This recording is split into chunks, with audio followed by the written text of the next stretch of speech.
చెప్పండి ఇక ఎవరి ఆర్డర్స్ ఎవరి ఆర్డర్స్ ఎవరిది ఆర్డర్స్ నన్ను ఎందుకు ఆపుతున్నారు? నేను ఒక ఎంప్లాయీని, నేను ఇందులో ఒక ఎంప్లాయీని, ఇందులో కాలనీలో నేను గత 3 సంవత్సరాలుగా ఇక్కడ కాలనీలో ఉంటున్నాను.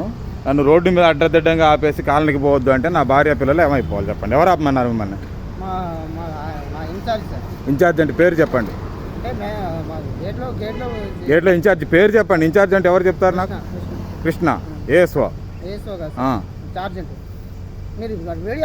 ఆపను, మీరు చెప్పాల్సిందే, ఇది కోర్టులో పెట్టాల్సిందే. నేనుగా మరి అంతే అవుద్ది. మరిగా ఈ వీళ్ళతో కథలు అట్లే ఉంటాయి. మరి మీకు తెలియదు. గేటు దగ్గర నన్ను అక్రమంగా ఆపేసి ఇది మొత్తం ఇన్స్టాల్ చేయటమే, చేసేదేం లేదు. ఇక చెప్పండి ఎందుకు ఆపారు నన్ను? చెప్పండి నన్ను ఎందుకు ఆపారు చెప్పండి. ఇక కోర్టులో కేసులు ఉన్నాయి, డిసైడ్ చేసుకోవాలి. నేను ఆగను, నాకు అవసరం లేదు. నేను ఇది అవసరం అయితే హైదరాబాద్లో వాళ్ళకి ఇస్తా, మీడియా వాళ్ళకి ఇస్తా. ఇక ఎందుకు పరువు తీసుకుంటారండి? కంపెనీ పరువు కోర్టులో చూసుకోండి అని చెప్పిన. కంపెనీ పరువు తీసుకోవద్దు, కోర్టులో చూసుకోండి అని చెప్పి వచ్చామన్నా. మళ్ళీ కంపెనీ పరువు ఎందుకు తీసుకుంటున్నారు? మీరు ఎందుకు తీసుకుంటున్నారు కంపెనీ పరువు? ఆపను అసలు. వీడియో ఆపితే నాకు ఆధారం ఏంటి? మీరు ఆపినట్టు, నన్ను ఆప్ చేసినట్టు నాకు ఆధారం ఏంటి? అది మీరు పై అధికారి ఆపమన్నారని చెప్పి సాక్ష్యం చెప్తారా రేపు? చెప్తారా రేపు సాక్ష్యం? అవును, మరి మీరు ఎందుకు ఆపుతారు? ఎన్నెన్నో గొడవలు ఉంటే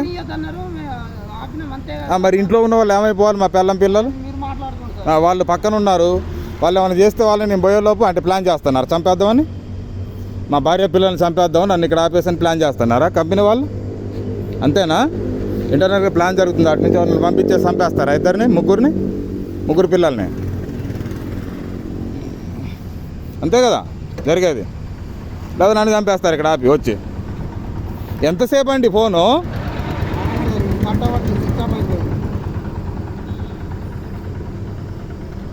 కాలనీ ఖాళీ చేయకముందే ఇప్పుడు ఖాళీ చేపిస్తే చేపేయమనండి, లేకపోతే సామాన్లు బయట ఏమనండి పోతాం. అదన్నా చెప్పండి. ఎవరో ఆ ఇన్ఛార్జ్ రమ్మనండి, కూర్చొని మాట్లాడుకుందాం. సెటిల్ అవుద్దో లేదో చూద్దాం. అట్లయినా ఇదేంటి? ఆల్రెడీ నేను రాజేశ్వరరావు గారు చెప్పలేదు నాకు ఖాళీ చేయమని. మరి ఈ మధ్యలో ఎవరు హైకోర్టులో ఉన్నాక మరి పెట్టుకుంటామండి. మరి అడుగుతారు. మరి ఏది అరగంట అయింది ఆపి మీరు? నాకు పనులు లేవా? మళ్ళీ వస్తామని చెప్తున్నా పంపట్లేదు మీరు.